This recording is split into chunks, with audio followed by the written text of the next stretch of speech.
Baik, Assalamualaikum warahmatullahi wabarakatuh.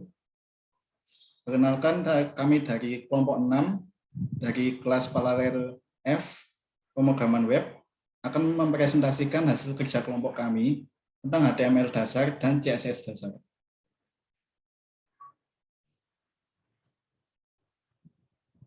Untuk anggota kelompok kami, yakni yang pertama, Syahrul Hidayat dengan NPM 200810100076, lalu yang kedua yaitu Rizky Khoirul Wahidsin dengan NPM 200810100082, dan yang ketiga yaitu Rizky Ramadan dengan NPM 200810100043.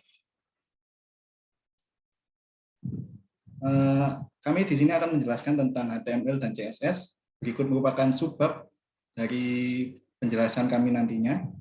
Terdapat 12 subbab tentang HTML dan CSS. Untuk yang pada slide ini akan dijelaskan oleh teman saya. Silakan.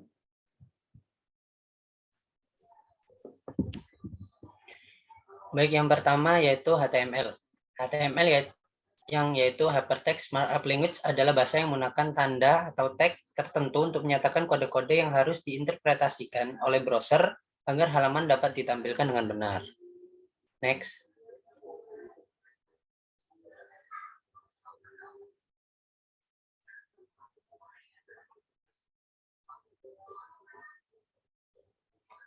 Nah, konsep HTML. Di dalam HTML, pada saat akan membuka suatu tag, maka tag yang dibuka tersebut harus ditutup kembali. Mengapa demikian? Karena pada saat kita membuka suatu tag tanpa menutupnya kembali, maka tag yang terbuka tersebut akan berpengaruh pada elemen yang lain pada saat kita jalankan pada browser. Sehingga mengartikan bahwa setiap yang dibuka harus ditutup kembali, supaya antara halaman yang satu dengan halaman yang lain tidak saling berpengaruh penggunaannya. Nah, dengan adanya HTML kita dapat membantu atau membuat suatu website yang lebih terstruktur, terlebih lagi apabila dalam website tersebut menggunakan CSS, yang merupakan salah satu elemen pendukung agar tampilan website menjadi lebih menarik. Nah, HTML ini dapat memasukkan suatu gambar, video, dan sebagainya. Next.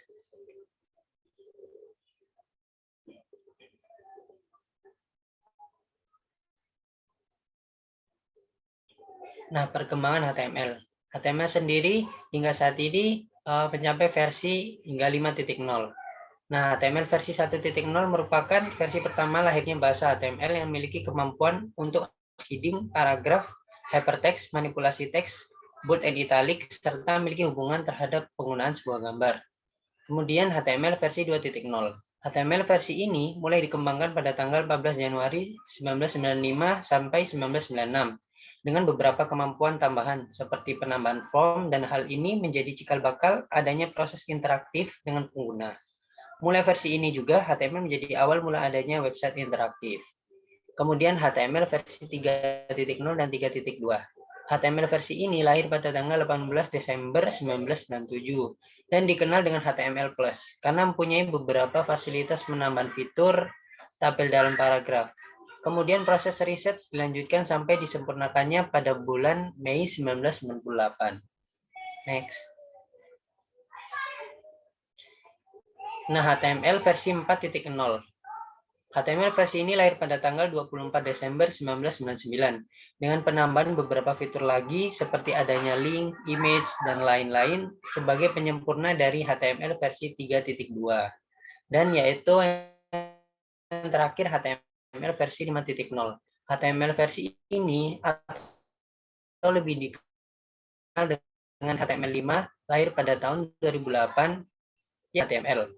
HTML5 ini merupakan proyek kerjasama antara W3C dengan WatchWG atau Web Hypertext Application Technology Working Group.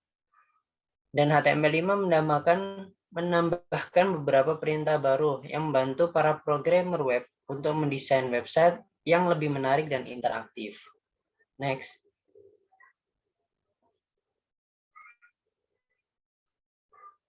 Kelebihan dari HTML. Nah, HTML ini memiliki kelebihan yaitu memiliki banyak sumber dengan komunitas yang sangat besar dan penggunaan yang sangat luas. Yang kedua yaitu bahasa pemrogramannya dapat dijalankan di semua web browser. Dapat dipelajari dengan mudah oleh pengembangan web pemula. Bahasa pemrograman ini memiliki struktur yang rapi dan konsisten, sehingga mudah untuk dipahami dan pelajari, serta bahasa pemrograman ini yaitu gratis atau open source. Next.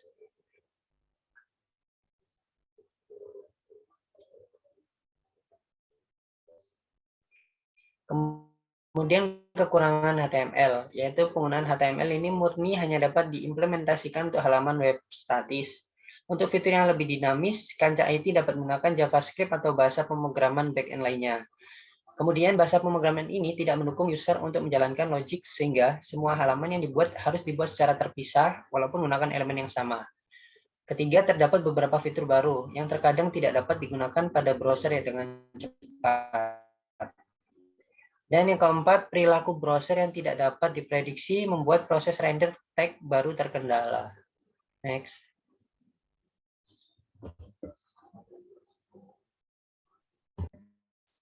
Yang kedua yaitu tag pada HTML. Tag pada HTML dibagi menjadi dua bagian besar berdasarkan penggunaannya, yakni tag pada head dan tag pada body.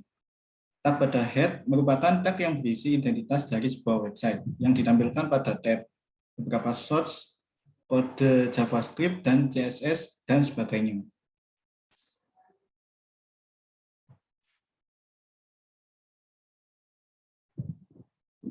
Terdapat beberapa tag penting yang dapat digunakan pada tag head, yakni yang pertama yaitu tag title, lalu yang kedua yaitu tag style, yang ketiga yaitu tag script, dan yang keempat yaitu tag meta. Tag title ini berfungsi sebagai judul pada halaman website yang biasanya terdapat pada tab tag dari browser, lalu yang kedua yaitu tag style yang digunakan untuk source code CSS, lalu yang ketiga yaitu tag script yang digunakan untuk source code dari JavaScript, dan yang terakhir yaitu tag meta yang berfungsi sebagai metadata pada sebuah website. Lalu yang kedua yaitu tag pada body. Tag body merupakan tag yang berisi konten dari website. Pada tag inilah yang menampilkan seluruh konten yang biasa dilihat oleh para pengguna internet. Tag pada bagian ini sangatlah banyak, tetapi terdapat tag-tag yang sering digunakan oleh para developer. Tag-tag tersebut terbagi berdasarkan fungsinya, yakni tag teks dan judul, tag pendukung teks, tag gambar, tag formatting, tag form, tag list, dan tag table. Dan yang pertama yaitu tag teks dan judul. Terdapat beberapa tag pada kategori ini, yaitu yang pertama tag P, yaitu tag untuk membuat paragraf baru, lalu tag H1 sampai tag H6, tag untuk membuat judul atau header konten, dan ukuran yang paling besar yaitu pada tag H1, dan ukuran yang paling kecil yaitu tag H6. Lalu terdapat tag BR, tag untuk membuat jarak antar paragraf, dan yang terakhir yaitu tag HR, tag untuk membuat pemisah pada konten dengan garis horizontal. Dan catatan untuk tag BR dan HR tidak perlu memakai tag penutup untuk pemakaiannya. Berikut merupakan contoh dari tag yang terdapat pada kategori tag teks dan judul. Yang ini ada source code-nya dan yang ini ada contoh output-nya. Lalu yang kedua yaitu tag gambar. Tag gambar terdiri dari beberapa tag, yakni tag img, yaitu tag untuk menambahkan gambar. Lalu terdapat beberapa atribut penting, yakni atribut src atau source, yaitu atribut untuk mencantumkan alamat gambar. Lalu yang kedua yaitu atribut alt, atribut untuk mencantumkan tulisan tersembunyi yang berfungsi sebagai penanda ketika gambar tidak dapat dilihat pada website. Lalu yang ketiga yaitu atribut width dan atribut height, atribut untuk mengatur ukuran dari gambar. Catatan juga pada tag img juga tidak perlu tag penutup seperti tag BR dan HR. Berikut merupakan contoh dari tag gambar. Lalu yang selanjutnya yaitu tag formatting. Terdapat beberapa tag, yakni tag B untuk membuat tulisan menjadi tebal atau bold. Lalu yang kedua tag strong, tag untuk membuat tulisan penting. Lalu yang ketiga tag I, tag untuk membuat tulisan menjadi italic style. Lalu yang keempat yaitu tag emphasize, tag untuk membuat tulisan yang ingin ditekankan. Lalu tag sub, tag untuk membuat tulisan menjadi lebih kecil dan menjorok ke bawah atau subscript. Dan tag sub dengan P, yaitu tag untuk membuat tulisan menjadi lebih kecil dan menjorok ke atas atau superscript.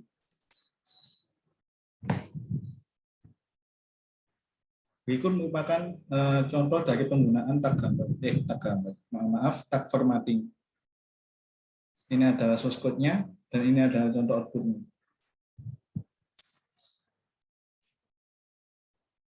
Lalu selanjutnya yaitu terdapat tag list.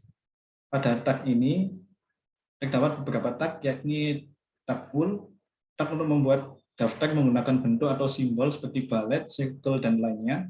Lalu yang kedua yaitu tag all, tag untuk membuat daftar menggunakan angka, huruf, dan bilangan Romawi. Lalu tag li, tag untuk membuat daftar tulisan atau item yang akan ditampilkan pada website. Lalu tag dl, tag untuk membuat daftar dengan menggunakan deskripsi. Tag dt, tag untuk mendefinisikan daftar deskripsi. Dan tag dd, tag untuk menggambarkan istilah dari definisi daftar deskripsi. Berikut merupakan contoh dari tag list. Contoh penggunaan dari tag list. Lalu terdapat tag tabel. Yang pertama ada tag table, tag untuk membuat tabel pada website. Lalu tag tr, tag untuk membuat baris pada tabel. Tag td, tag untuk membuat kolom pada tabel. Dan tag th, tag untuk membuat kolom pertama pada tabel. Contohnya seperti kolom nomor yang berada pada atas sendiri dari tabel, lalu nama, kelas, usia, dan lain sebagainya. Lalu yaitu terdapat tag form. Beberapa tagnya yaitu tag form untuk membuat formulir. Lalu yang kedua ada tag label, tag untuk membuat label pada inputan di form. Lalu terdapat tag option untuk membuat opsi yang dapat dipilih oleh pengguna.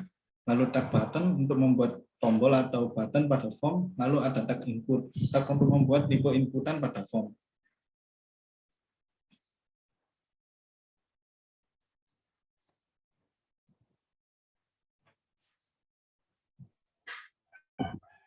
Berikutnya yaitu CSS atau Cascading Style Sheets.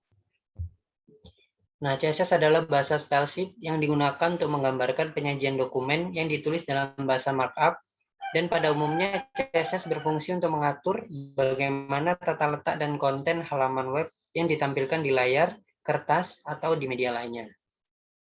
Next.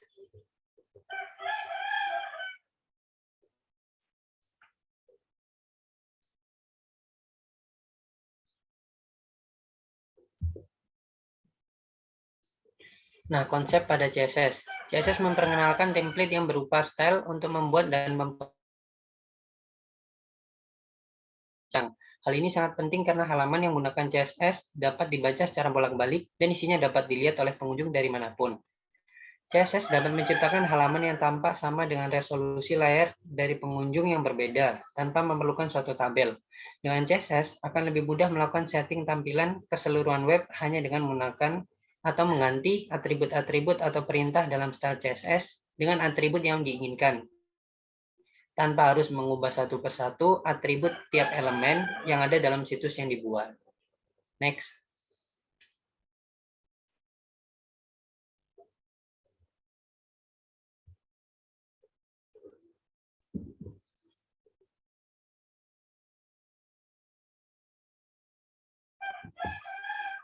Perkembangan CSS. Hingga saat ini CSS versinya hingga sampai saat ini yaitu mencapai versi CSS 3. Nah, CSS pertama diawali pada 17 Agustus 1996 oleh W3C atau World Wide Web Consortium. Telah menetapkan CSS untuk bahasa pemrograman standar dalam membuat website. Tujuan melakukan ini atau membuat CSS ini adalah untuk mengurangi pembuatan tag baru oleh Internet Explorer dan Netscape karena kedua browser ini bersaing mengembangkan tag sendiri untuk mengatur tampilan dalam website. Nah, yang kedua yaitu CSS 2. W3C menyempurnakan CSS pada tahap awal dengan membuat standar CSS level 2. yang jadi standar sampai saat ini pada tahun 1998. Semua atribut pada CSS level 1 dimasukkan dan dikembangkan dengan penekanan pada accessibility and capability pada media spesifik CSS. CSS level 2 berkembang untuk memenuhi kebutuhan format dokumen supaya dapat ditampilkan di printer. Kemudian CSS yang ketiga, yaitu CSS 3 atau CSS level 3 merupakan versi paling baru dari CSS yang dapat melakukan berbagai macam hal dalam mendesain website. CSS level 3 mampu melakukan animasi 3D dan animasi warna pada halaman website. Desain yang memudahkan dalam kontabilitas website pada mobile dengan fitur baru, yaitu media query. Maka dari itu, banyak fitur baru pada CSS level 3, yaitu multiple background, drop shadow, border radius, border image, CSS matte, dan CSS object model. Next. Nah, kelebihan dari CSS. Yang pertama yaitu CSS mudah untuk dipelajari dan digunakan. CSS memisahkan antara konten web dan desain. Kemudian pengaturan desain dapat dilakukan dengan efisien. Dengan menggunakan CSS juga menghemat penulisan kode, serta lebih cepat dalam bekerja saat modifikasi halaman web. Next.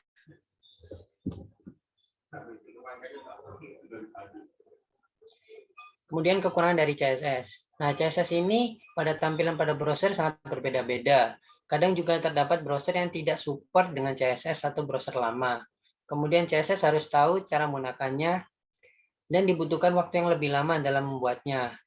Serta CSS sendiri belum lagi terkadang mengalami bug pada saat mendesain di browser atau website. Next.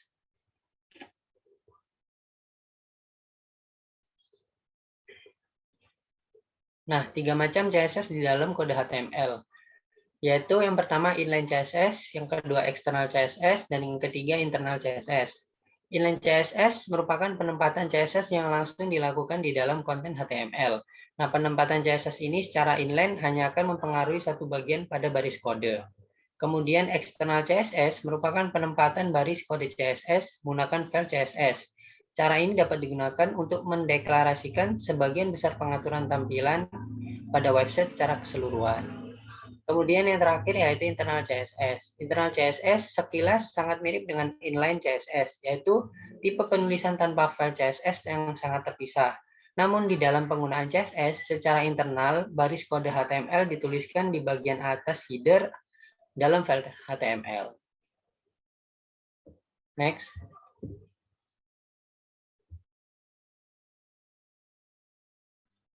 Baik, selanjutnya terkait dengan CSS akan saya lanjutkan. Jadi CSS sendiri digunakan untuk mengatur tampilan sebuah website, baik dari tata letak, jenis huruf, warna, dan semua yang berhubungan dengan tampilan. Nah, kemudian apa bedanya CSS dan juga HTML? Jika HTML, dia lebih berfokus untuk menyajikan sebuah konten. Jika CSS sendiri, dia akan bekerja bagaimana konten akan ditampilkan. Kemudian fungsi dari CSS sendiri yakni memisahkan antara konten dan juga style. Kemudian fakta menarik dari CSS sendiri, satu CSS dapat digunakan untuk banyak halaman HTML sekaligus. Dan juga satu halaman HTML dapat terlihat berbeda jika menggunakan CSS yang berbeda pula. Nah, pada gambar di samping, itu merupakan contoh gambar. Gambar yang pertama yang di atas itu adalah contoh gambar dari penerapan HTML. Kemudian contoh gambar yang di bawah merupakan penerapan dari HTML yang sudah ditautkan di CSS. Next.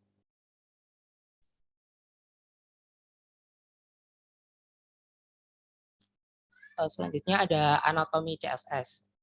Untuk membuat satu deklarasi dalam CSS, setidaknya dibutuhkan yang pertama ada yang namanya selektor.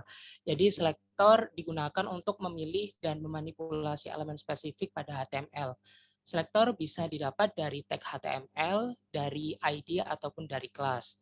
Kemudian yang kedua ada property dan juga value. CSS memiliki sekitar 350 lebih properti. Nah, setiap properti ini memiliki sebuah nilai. Contohnya pada gambar di samping, di mana H1 dia sebagai selektor, kemudian untuk properti H1 sendiri dia adalah color, di mana color dia memiliki value blue, biru seperti itu. Kemudian untuk eksplorasi terkait properti CSS dapat diakses pada link yang tertera di PPT. Next.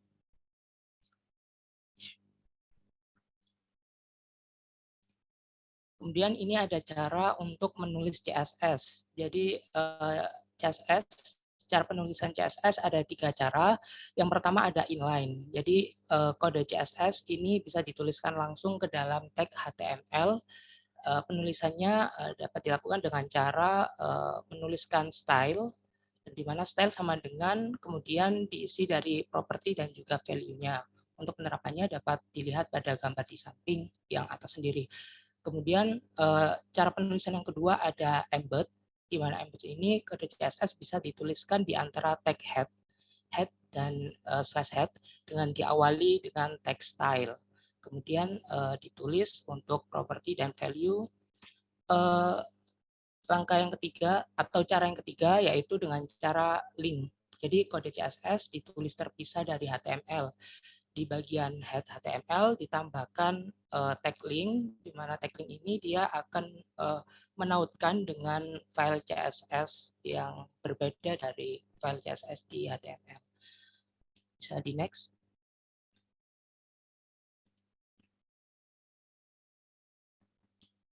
Kemudian selanjutnya ada selektor. Jadi selektor pada CSS bisa dibuat sendiri dari atribut ID dan juga kelas. Untuk atribut ID sendiri itu harus elemen tunggal yang unik dan didefinisikan dalam CSS menggunakan tanda pagar. Kemudian untuk kelas selektor sendiri sering digunakan pada beberapa elemen yang ingin menetapkan gaya yang sama. Dalam CSS didefinisikan dengan titik. Dua selektor yang memiliki style yang sama bisa di grouping dengan menambahkan koma seperti pada gambar yang ada di layar. Untuk pemberian style yang lebih spesifik, separator bisa ditulis dengan menggunakan spasi. Contohnya ada seperti di layar. Next.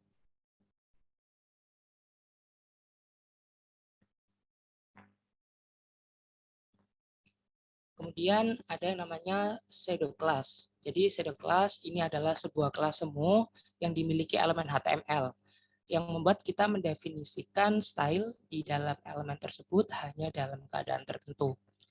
Shadow class terbagi atas beberapa tipe. Ada 4 tipe. Yang pertama ada link, di mana link ini menunjukkan keadaan default.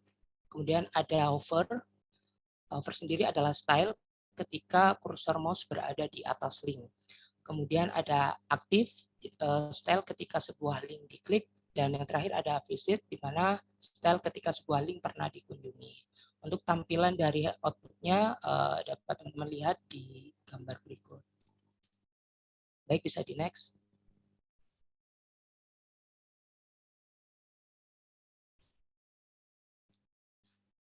Kemudian ada yang namanya font family. Font family memiliki 2 value, yaitu nama font dan juga generic family. Pada properti ini, nama font bisa diisi lebih dari 1. Ketika diproses, browser akan mencari dan menggunakan nama font yang ditulis paling awal, sedangkan font berikutnya menjadi cadangan apabila jenis font pertama tidak ditemukan. Kemudian ada juga yang namanya font varian. Jadi untuk font varian ini terdiri atas 2 pilihan style font, yaitu normal dan small caps. Small caps mengubah font kecil menjadi kapital dan mengubah font kapital menjadi lebih besar. Contohnya ada seperti pada gambar di atas. Boleh di next.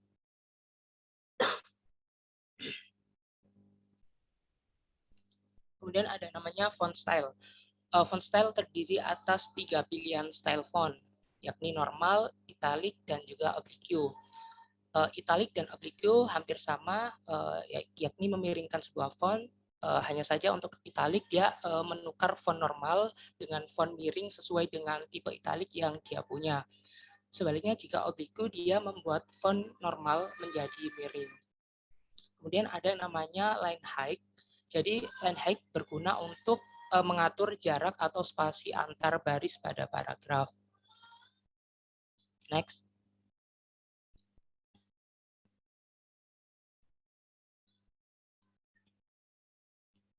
Kemudian ada text styling. Jadi properti yang ada di text style diantaranya ada color, memberikan warna pada tulisan. Kemudian ada text line, mengatur format paragraf dan juga teks.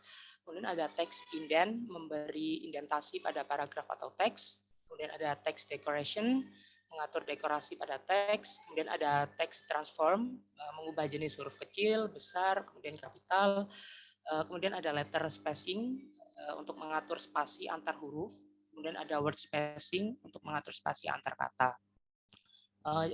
Di dalam CSS juga kita bisa menuliskan komentar dengan cara slash kemudian bintang kemudian isi dengan komentar, ditutup dengan bintang kemudian slash.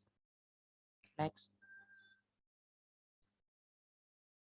Kemudian ada yang namanya color. Jadi untuk menentukan warna pada CSS ini dapat dilakukan dengan 3 cara.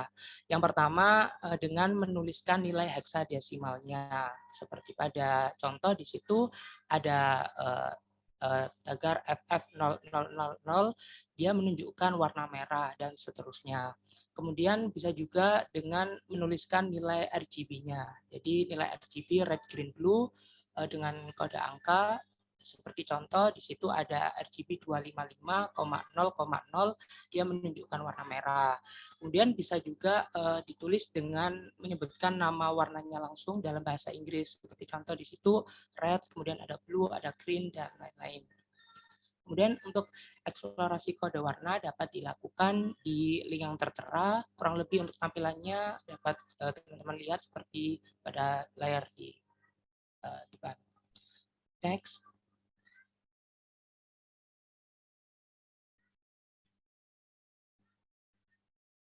Kemudian ada background styling. Jadi properti yang tersedia untuk mengatur efek background pada CSS. Di antaranya ada background color untuk mengatur warna background. Kemudian ada background image, mengatur gambar yang akan digunakan background. Kemudian ada background repeat, mengatur jenis pengulangan gambar pada background. Kemudian ada background attachment, mengatur pengguliran background. Ada background position, mengatur posisi gambar pada background. Kemudian untuk memanggil gambar pada background image, terdapat 3 cara. Jika gambar dalam folder yang sama, maka bisa langsung dituliskan di dalam URL nama dari gambar tersebut. Kemudian jika gambar berada di dalam folder, maka ditulis terlebih dahulu foldernya, nama foldernya, kemudian slash, kemudian nama dari gambarnya. Jika gambar berada di luar folder, maka kita perlu menambahkan titik 2 di depan, kemudian menuliskan nama folder, kemudian menuliskan nama gambarnya. Next.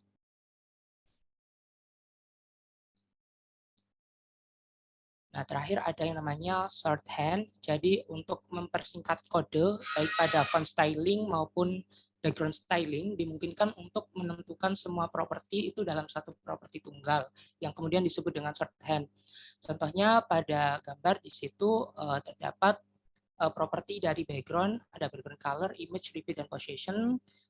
Itu dapat ditulis singkat menjadi seperti pada layar teman-teman. Di situ cukup menuliskan 1 kali background, kemudian tuliskan value apa saja yang ingin kita berikan. Seperti itu. Next.